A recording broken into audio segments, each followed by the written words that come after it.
బొబ్బిలి యుద్ధంలో వీరోచితంగా పోరాడిన వీరులకు బొబ్బిలి యుద్ధ స్తంభం మరియు తాండ్ర పాపారాయుడు విగ్రహం వద్ద ఘనంగా నివాళులర్పించారు. ఎమ్మెల్యే బేబీ నాయన ఈ కార్యక్రమంలో పార్టీ నాయకులు, బొబ్బిలి రాజుల అభిమానులు పెద్ద ఎత్తున పాల్గొన్నారు.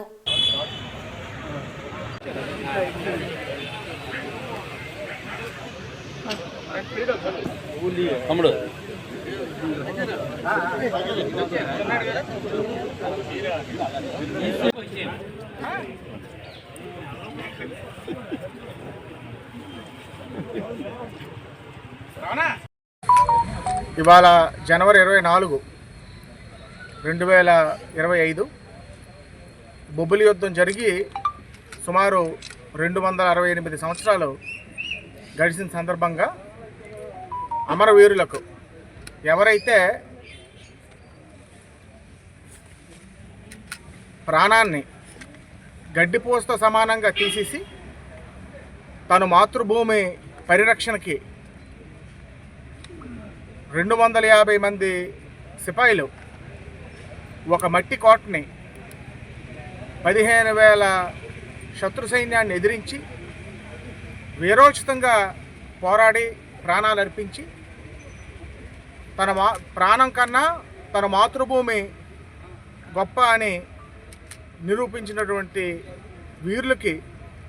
ఇవాళ నివాళులర్పించడం జరిగింది. అదేవిధంగా పరాయి శత్రు సైన్యం ఎవరు కూడా బొబ్బిలి స్త్రీ మీద చేయకూడదు, మానభంగం చేయకూడదు అనేటువంటి ఉద్దేశంతో సామూహికంగా సతిని పాటించి ఆత్మాహుతి చేసుకున్నటువంటి రాణి మల్లమ్మదేవి గారిని, వీర మహిళల్ని, బొబ్బిలి ప్రజల్ని, అదేవిధంగా అప్పటి బొబ్బిలి రాజా గారు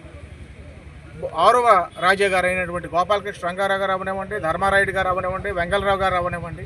అనేక మంది బొబ్బిలి వీరుల్ని ఇవాళ స్మరించుకుంటూ వారికి నివాళులర్పించి ఏ ఆకాంక్షతోనైతే అవాళ బొబ్బిలి పౌరుషాన్ని ప్రపంచవ్యాప్తంగా చాటి చెప్పి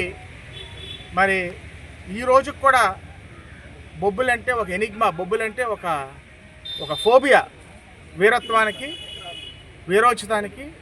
ఒక చిహ్నంగా బొబ్బిలి పరిసర ప్రాంతాలు, బొబ్బిలి సంస్థానం, బొబ్బిలి వీరుల యొక్క వీరత్వం ఎలాగైతే ఇవాళ ఇప్పటికి కూడా సజీవంగా ఉందో దాన్ని రానున్న రోజుల్లో కూడా మనం